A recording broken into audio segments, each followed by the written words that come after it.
celebrity memoirs tend to gloss over the awkward, uncomfortable moments of their star's life, you know, but I have to tell you, our next guest leaves nothing out of his memoir. And it's called So That Happened. So we just want to talk to him just because he's a great guy. Please welcome Jon Cryer. Hey, Jon. Hello. So as I said, the book covers, you know, you and your 30-year career. So why write about the messy stuff? Is it because, you know? Well, because it's more fun, you know. It's more fun, and you guys are in show business, you understand it's weird. Yeah. Most of the time, when I started talking with the publisher about doing the book, I realized that my life was really just a progression of more and more weird things happening to me, ending with the 2.5 Men craziness that was sort of the apotheosis of it, as it were. So I decided to write a book about it. One of my favorite stories in the book is about Mickey Rourke. Oh, yes. That is hilarious. Oh, well, thank you. What had happened was I had very little interaction with Mickey Rourke, but what happened was I know this is hard to believe, but I actually have a trainer. And he was working me out in the gym, and I saw a guy, and I said, and as you know, Mickey Rourke was involved in professional boxing for a while. Yeah. He does not look like he used to look. No. It has nothing to do with boxing. But well, I'm not going to say. And I said, wow, is that? And I asked my trainer, I said, is that Mickey Rourke? And he said, yeah. And I said, what happened to him? And he said, well, you know, he was a boxer for a while. I said, oh, okay. Apparently, after I left the gym, Mickey Rourke came over to my trainer and said, was that Jon Cryer? And my trainer said, yeah. And he said, what happened to him? That's a good story. I love that. Yeah, I think that's very funny. That's it's fair, you know. But I have to read the dedication in the book, which is kind of odd. It says, to my beautiful children, Charlie and Daisy, please don't read the part about the prostitute. So now you have to tell us that story about the prostitute. Another great one. Yeah, well, thank you. Well, what happened was... what happened was, yeah. No, well...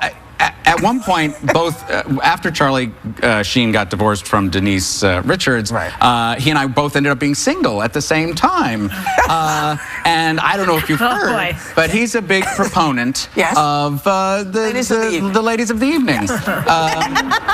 And like I said, if there was a chamber of commerce for ladies of the evening, he would be the head of it. At any rate, I included a story about that in the book, but then realized, oh my God, my children are going to read this. And so I actually had to have the conversation with my son, who's 15 now.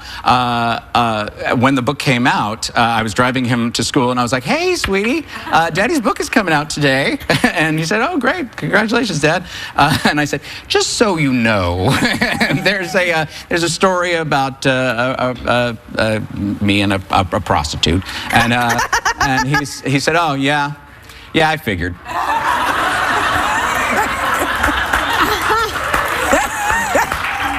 How did you figure that? I would like to talk about the awkward moment that you had with Ashton Kutcher. Oh, okay, sure. I love these stories. More. Thank you. Well, what happened was, years and years ago, my very first movie was a movie called No Small Affair. And my co-star was a beautiful young actress named Demi Moore, who was gorgeous. And she has that fabulous smoky voice. You know, hey, John, how are you? And I was the first guy who introduced Demi Moore to Harvey Fierstein, who is, as you know, the only person with a raspier voice than Demi Moore. So it was like having a cement mixer talk to a food processor. But at any rate, Demi and I became involved on that movie. Not bad. Yeah, That's cute. I love that everybody says not bad. You did okay for once. But at any rate, you know, it ended. You know, it was one of those things. I thought it was exclusive. She disagreed. But happens all the time. But at any rate, Was Bruce around at that time? No, Bruce was not around at way that before time. Bruce. This Way was before back in Bruce. 1980. Okay. This is 1983. Oh. Yeah. So Ashton was 7 at this point. So. So the time comes, you know, my 2.5 Men has fallen apart. It's, you know, the world, it's reverberating around the world that my co-star has been fired. He's winning. He's not fired. He was winning. He's winning. He's winning. Still He's winning. winning.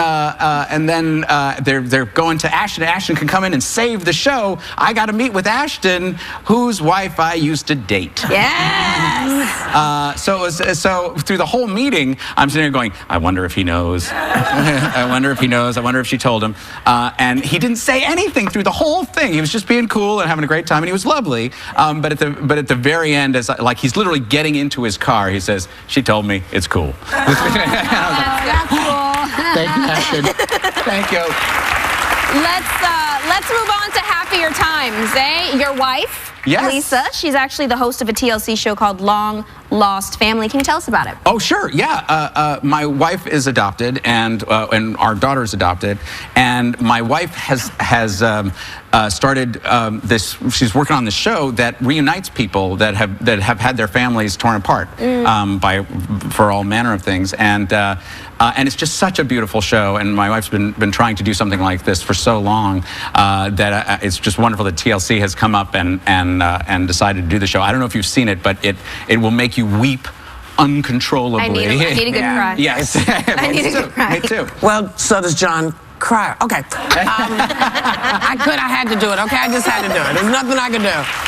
Our thanks to John Cryer. Members of the audience, you're lucky enough to be going home with his book, So That Happened.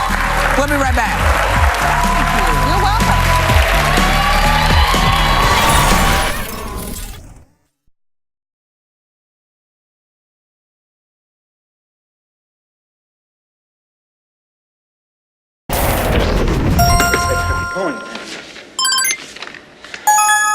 What I was wondering actually is if you would allow me to photograph you sometime, whenever it's convenient. Look, that's very considerate.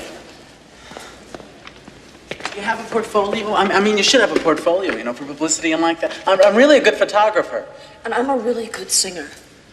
But I'm about to be an out-of-work singer unless I fill the club where I work. Or play hide the sausage with my boss, which I'll never do. And I don't have a lead guitarist, and I don't know where I'm going to find a decent one. And I know that this all must sound terribly trivial to you in comparison to your need to take my picture. But it's really important. Admirer. It's no secret. They must be from Fernando. Oh, he's trying so hard to put our marriage back together. Last week, he even got a tattoo of me on his left butt cheek. These roses are obviously for me. I just... I mean, it could be Darren from the coffee shop, Val from Club Euphoria, or this baseball player I just started seeing. Oh, please. Do any of them have your face on their butt? That's none of your business. Dare to rock nude. New The Rock Nudes palette from Maybelline, New York. Our 12 shadow collection is edited for edge. From quietly quartz to heavy metal. Maybelline's The Rock Nudes. Rock it like no other. Make it happen. Maybelline, New York. From Maybelline, New York. Fall/Impact with dramatic push-up lift. New Falsies push-up drama.